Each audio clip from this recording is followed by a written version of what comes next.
Good morning. Welcome to a special edition of TNN. I'm Joseph. And I'm Cyborg.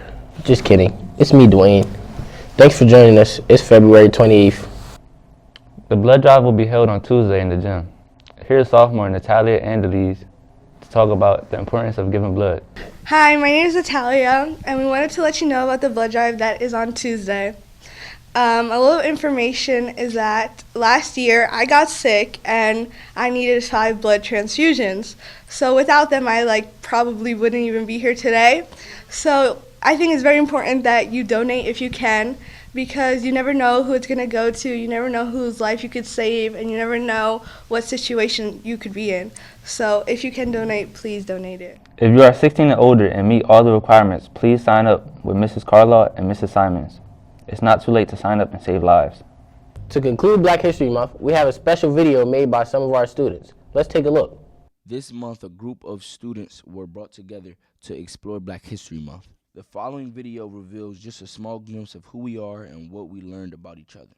We are not ashamed of our past, our present, and we are hopeful for our future, the future of our people, Black people. We are the future of our history.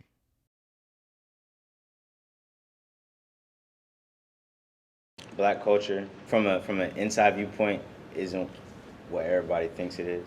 They think it's really cool to live in the hood and come from nothing. But the rappers that have money now use what they went through as a pushing force, like I said earlier.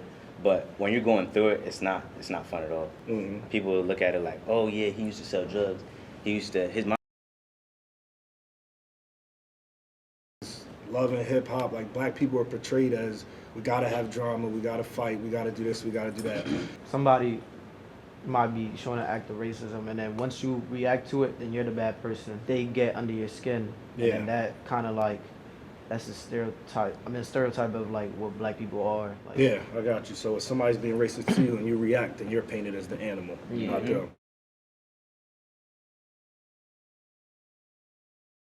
I see it a lot, especially with people that move out of the hood and go to the suburbs, and they move around people and they have that black attitude, I guess you could say.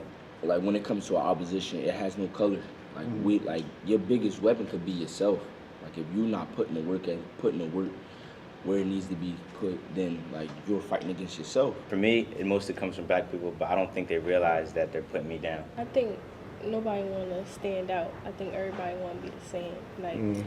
As Black people, we try to be like somebody else and not be ourselves. Like when it comes to hair, women, it's a big thing. Like when we go into the professional world, they want us to have straight hair, and they want us to look how white people look. But that's not us. We came from where people in the 70s, they started wearing afros. And you have people that's telling you, oh, this is not okay. If you got a man and they go into the workforce, they can't have dreads. They gotta have a nice haircut. But that's not how we should portray ourselves. I think society makes us feel like we're not good enough. I think what she talk about stem from the fact that society is just opening up to accepting Black people. Think about how many years was slavery in the world. And we talking about not even 100 years has Black people been accepted, open in society. I feel like a lot of times we feel obligated to put other people down just because most of us are a small portion of people are expected to make it. It's the lie that only a few people make it.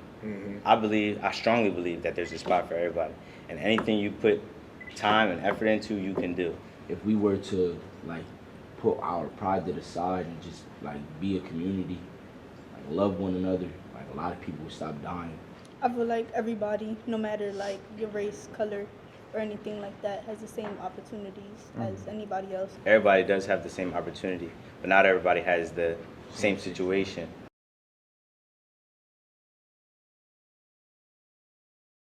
I would say my dad. I say him because from him not being in my life, if anything, I'm like the dad at home because it's only me and my brothers and my mom. So I just gotta step up. And I feel like him not being there just made me stronger as a person, made me realize how much I gotta really gotta push myself to. I would say my grandma is a person who influenced me. She always tell me it's not about how you start, it's about how you finish. And I go through a lot in my head mentally, and if nobody know how I feel, she know how I feel. I feel like I influenced myself. The fact that I have no option to. Like my mom, she got kidney failure, so she can't really take care of herself. So if I wasn't there, she would have nobody. My grandma, just me. So it's like if I don't influence myself, how am I survive? How she gonna survive?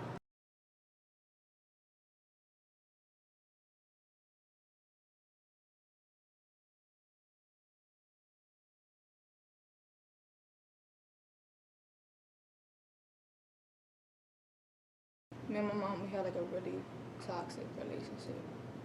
Like she never, she don't say I love you or she don't give hugs. And she didn't really play like the mother role. And I never had that. And it's like I feel like a lot of people take that. They take it for granted. Yeah, they take it for granted. But she influenced me to realize that I don't want to be like her. I want to be a better version of myself. I kind of been independent all my life. Because my dad not in my life. My mom is sort of kind of like yours.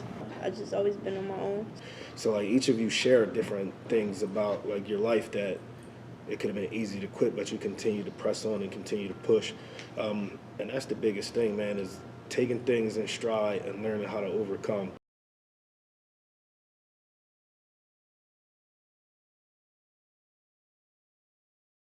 I would say not to try and fit in with everybody, just be yourself. A lot of people just want to please everybody, but then you end up not being happy. My freshman year, I was a follower, and I think my senior year, like it made me a different person. Like now, I feel like I'm on the right track. I feel like I'm able to do a lot more. Just like have your own drive. Like make sure what you want to do is really what you want to do, instead of having like negative people or negative energy or just anything negative in your life.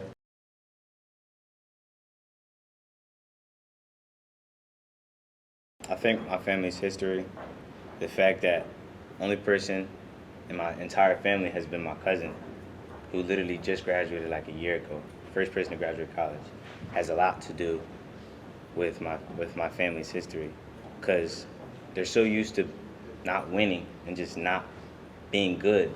That was really like, for a long time, it was just like the norm. I think my mom has a lot to do with me being here. I feel as though our families put more pressure on us as a youth because in their generation, they didn't even get to high school. Like they dropped out at 9th grade, so or somebody got pregnant, or somebody did this, or somebody got shot. So we have to be the one to walk through it. But it's like hard because you get all this pressure from society and your parents. So it's like I see why kids do what they want to do, because it's like it's like a mental thing. Like it's hard. And for anybody that has parents that like went through high school and college, I feel like everybody thinks now that's the norm. Like if you don't do all that, you cannot be successful, and like you can't do anything. Like you gotta go through all this and that. That puts a lot of pressure on you. And learned behavior is a thing, yeah. You're gonna start to do the things that your peers do, yeah.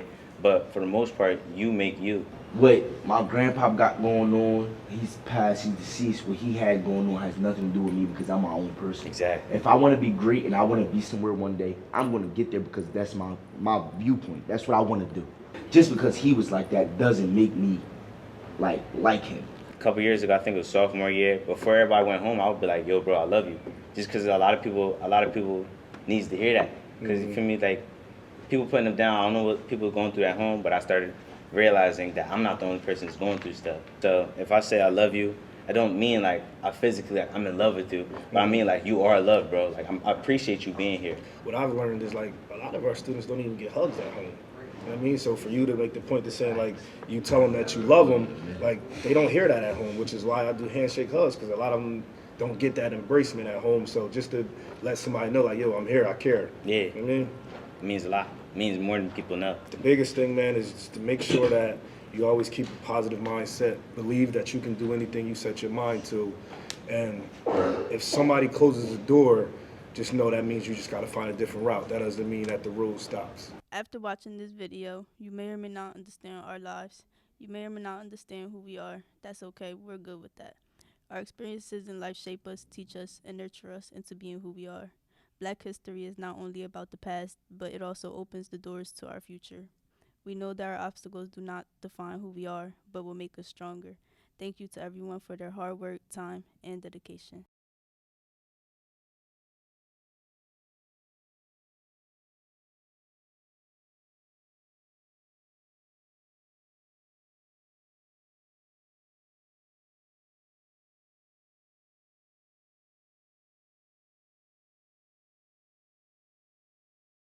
That's all we have for you today.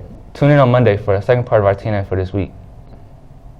Have a great weekend, and we'll see you on Monday.